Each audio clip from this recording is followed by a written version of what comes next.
दोस्तों नमस्कार। मशाल चैनल पर आपका स्वागत है।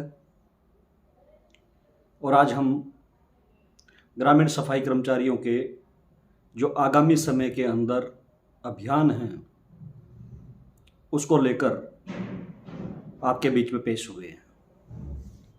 जैसा आप सब जानते हैं कि लगातार लंबे समय से ग्रामीण सफाई कर्मचारी अपनी मांग मुद्दों को लेकर आंदोलित हैं। अलग अलग मौक़ों पर धरने, प्रदर्शन, विधानसभा घेराव, मंत्री के यहाँ प्रदर्शन वो हुए हैं और उन प्रदर्शनों के बाद वार्ताएं भी अलग अलग मौक़ों पर हुई हैं। लेकिन अभी तक भी समस्याएं जो की त्यों हैं, कोई ज़्यादा सुधार नहीं हुआ। और प्रमुख जो सवाल हैं, जिन प्रमुख सवालों के अंदर स्थायी रोजगार का मसला यानी पक्के किए जाने का सवाल, जब तक पक्के ना हों समान काम समान वेतन दिए जाने का सवाल, काम के औजारों का भत्ता तय करने का सवाल, बीडीओ के पेरोल पर लेकर सुपरवाइज़र सफाई कर्मचारियों में से नियुक्त हों पढ़े लिखे कर्मचारी, ये मुद्दा भी कि आज शहरों के अंदर 400 की आबादी पर तो गांव में 2000 और 2500 की आबादी पर क्यों कर्मचारियों की संख्या बढ़ाई जाए और शहर की तर्ज पर 400 की आबादी को आधार माना जाए। ये बहुत सारे मसले हैं जिनमें एक्स ग्रेशिया का भी सवाल भी है। 10-10, 12-12, 15-15 साल काम करने के बाद कोई कर्मचारी बीमार होके या दुर्घटना में उसकी मौत हो जाती है तो उसके परिवार के सदस्यों को प्राथमिकता नहीं दी जाती, उनके परिवार के सदस्यों को काम पर नहीं रखा जाता। ये एक्स ग्रेशिया का सवाल भी लगातार उठाया जा रहा है और इन सवालों को लेकर अनेकों बार पंचायत मंत्री के साथ वार्ता हुई है। पंचायत विभाग के जो आला अधिकारी हैं, एडिशनल चीफ सेक्रेटरी, डायरेक्टर समेत, उनके साथ भी कई दौर की वार्ताएं हुई हैं। विभागीय स्तर पर पहले से जो निर्णय हो चुके हैं सरकार के लेवल पर, उनको लागू करने के लिए तो कार्रवाइयां हुई हैं, लेकिन और जो लंबित मसले हैं उनका निदान अभी तक नहीं हुआ है। 23 जनवरी को जो मीटिंग हुई उसके अंदर भी कुछ सहमतियां बनी थी, वार्षिक बढ़ोतरी की, औजारों के भत्ते की, धुलाई भत्ते की, लेकिन आज तक उसका नोटिफिकेशन जारी नहीं किया है। 23 जनवरी को मीटिंग हुई, 16 फरवरी को प्रोसीडिंग जारी की और 17 अप्रैल को मुख्यमंत्री के पास मंजूरी के लिए फाइल भेजी है। इससे आप समझ सकते हैं कि विभाग का और सरकार का ये जो कीड़ी की चाल है ये कितनी धीमी है और जानबूझ के सरकार, अधिकारी, अफसर वो जानबूझकर समय निकाल रहे हैं, समय बर्बाद कर रहे हैं। इसके ऊपर कार्रवाई करने में जानबूझ के देरी की जा रही है। इसलिए ग्रामीण सफाई कर्मचारी यूनियन हरियाणा ने आने वाले समय में पूरे प्रदेश के अंदर बड़े आंदोलन करने का निर्णय लिया है और उन आंदोलनों की कड़ी में अभी जिला स्तर की मीटिंगें आयोजित हो रही हैं। ज़्यादातर जिलों की हो चुकी और जिला स्तर की मीटिंगें होने के बाद प्रत्येक ब्लॉक में ब्लॉक स्तर की मीटिंगें होंगी। पूरे प्रदेश के अंदर ग्रामीण सफाई कर्मचारियों को लामबंद किया जाएगा, उनके बीच में जनसंपर्क अभियान चलाया जाएगा और उसके बाद ये तय किया है कि 25 जून को सरसा, फतेहाबाद, हिसार, जींद, कलायत और शिवानी ये जिला और ब्लॉक, इनके कर्मचारी 25 जून को पंचायत मंत्री देवेंद्र बबली के दरवाजे पर टोहाना में प्रदर्शन करेंगे।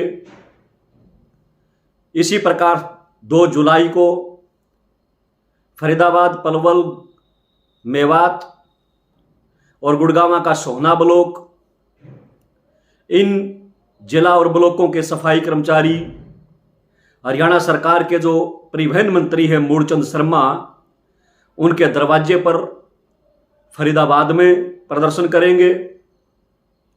और उसके बाद बीजेपी अध्यक्ष ओम प्रकाश धनखड़, जो पूर्व पंचायत मंत्री भी रहे हैं, उनके दरवाजे पर 9 जुलाई को, जिसमें रोहतक, झज्जर, महेंद्रगढ़, रेवाड़ी, पटौदी, फरूखनगर, दादरी, भिवानी, ये जिले और ब्लॉक, इनके सफाई कर्मचारी ओम प्रकाश धनखड़ के दरवाजे पर 9 जुलाई को प्रदर्शन करेंगे झज्जर में।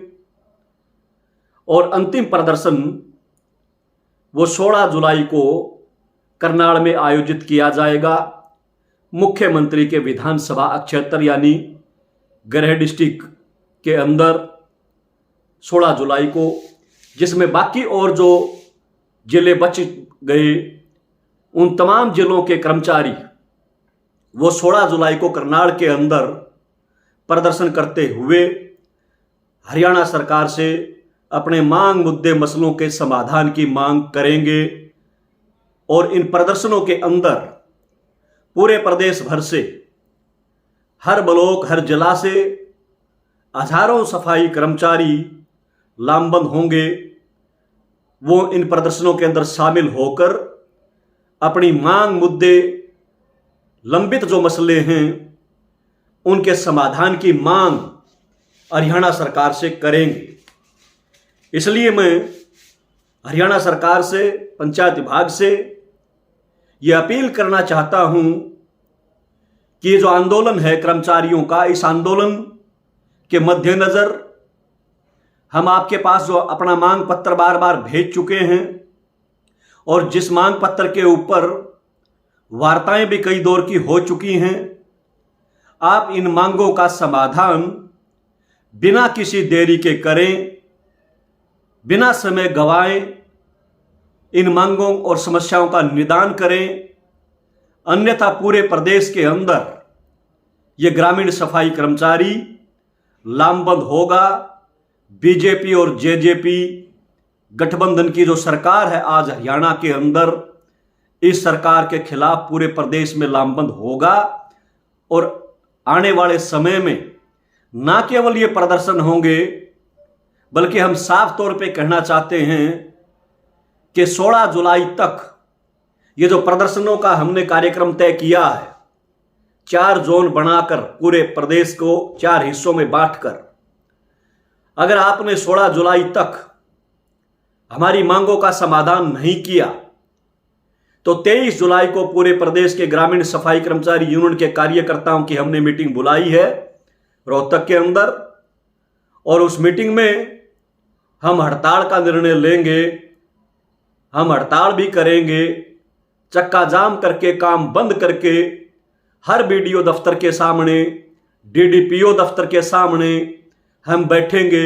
और जरूरत पड़ी तो हम करनाल में मुख्यमंत्री के शहर में या टोहाना के अंदर पंचायत मंत्री के दरवाजे पर हमें अनिश्चितकालीन पड़ाव भी डालना पड़ा तो पूरे प्रदेश के सफाई कर्मचारी इससे गुरेज नहीं करेंगे। इसलिए मैं आपसे पुनः अपील कर रहा हूं कि आप समय रहते हुए ये जो ग्रामीण सफाई कर्मचारियों के मांग, मुद्दे, मसले जो लंबित पड़े हैं उनका निदान करें। और जिन 3 सवालों के ऊपर सहमति बन चुकी है, जिसकी प्रोसीडिंग जारी हो चुकी है, उनका नोटिफिकेशन जारी करें। यही मांग हम आज के दिन आपसे कर रहे हैं। मैं हरियाणा के ग्रामीण सफाई कर्मचारियों से भी अपील करना चाहता हूं कि आज चाहे वो किसी भी जिले में, किसी गांव में, किसी भी ब्लॉक में काम करने वाला सफाई कर्मचारी हो, उन सब से हमारी अपील है कि ये मांग, मुद्दे, मसले, हम तमाम सफाई कर्मचारियों के मांग, मुद्दे, मसले हैं, किसी विशेष यूनियन के सदस्यों के या कोई विशेष झंडा उठाने वाले कर्मचारियों के मांग, मुद्दे, मसले नहीं हैं।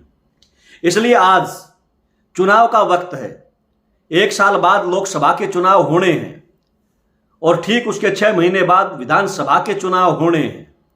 चुनाव बिल्कुल सिर पे हैं।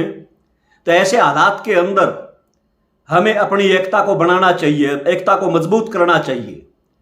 हमारे बीच में भिन्नता होंगी, वैचारिक मतभेद भी हो सकते हैं, लेकिन उसके बावजूद हम तमाम लोगों को कर्मचारियों के हित में, खास करके जो संगठन ग्रामीण सफाई कर्मचारियों के बीच में काम करते हैं, मैं उनसे ये कहना चाहता हूं कि कर्मचारियों के हित में हमें आज एकजुट होना चाहिए। यह आज समय की गरज है, समय की जरूरत है, क्योंकि चुनाव सिर पे है। और इस चुनाव के अंदर निश्चित तौर पर आप देख सकते हैं कि लगातार अलग अलग जगह पर जो जनसंवाद मुख्यमंत्री कर रहे हैं, वहां पर भी किसान, मजदूर, कर्मचारी वो सवाल उठा रहे हैं और बौखलाए हुए मुख्यमंत्री वो उठपटांग जवाब दे रहे हैं, उठपटांग भाषा का उपयोग कर रहे हैं। और यहां तक कि डबवाड़ी में तो मजदूर और किसान जब जनसंवाद कार्यक्रम में हिस्सा लेने के लिए जा रहे थे तो उनके ऊपर लाठीचार्ज तक किया गया। वो इसलिए किया गया कि मुख्यमंत्री यानी बीजेपी, उसको मालूम है कि तुम्हारी जड़ें कमजोर हो चुकी हैं। आने वाले विधानसभा चुनाव के अंदर, लोकसभा चुनाव के अंदर हरियाणा की जनता आपको मुंह तोड़ जवाब देगी, ये उनको मालूम हो चुका है। इसलिए ऐसी स्थिति के अंदर जब चुनाव सिर पे हों तो हम तमाम लोगों की जिम्मेदारी बनती है कि आज एकजुट होकर संघर्ष करें, ताकि सफाई कर्मचारियों के जो मसले हैं, मुद्दे हैं, उनका निदान हो सके। और मुझे पक्का विश्वास है कि लड़ाई लड़ेंगे तो जीत भी हासिल होगी। ये उदाहरण हमारे सामने पहले के अनेकों उदाहरण हैं जिनको मैं यहाँ दोहराना नहीं चाहता। आप सबको मालूम है कि चुनाव के वक्त 18 दिन की हड़ताल हुई, ईपीएफ में कवर करना पड़ा, पहचान पत्र जारी करने पड़े, 7 महीने के अंदर 2 बार वेतन बढ़ोतरी करनी पड़ी। ये मुआवजा राशि दुर्घटना में मौत होने पर वो भी उसी समय पर ये निर्णय लेना पड़ा। ये पिछले वक्त जब चुनाव का समय था, ये उस समय की बात है जब हम लड़े थे तो ये हो पाया। इसलिए आज पिछले 4 साढ़े 4 साल ये जो बीते हैं, इन 4 साल के दौरान कर्मचारियों के अंदर जो जागरूकता है वो और बढ़ी है, एकता मजबूत हुई है। ऐसी स्थिति के अंदर हमें आने वाले समय में और ज्यादा मजबूत होकर लड़ना चाहिए। यही अपील करते हुए मैं आप सबसे यह अनुरोध करूंगा कि इस वीडियो को ज्यादा से ज्यादा शेयर करें, लाइक करें और कमेंट करके आप अपनी राय भी दें। शुक्रिया, धन्यवाद।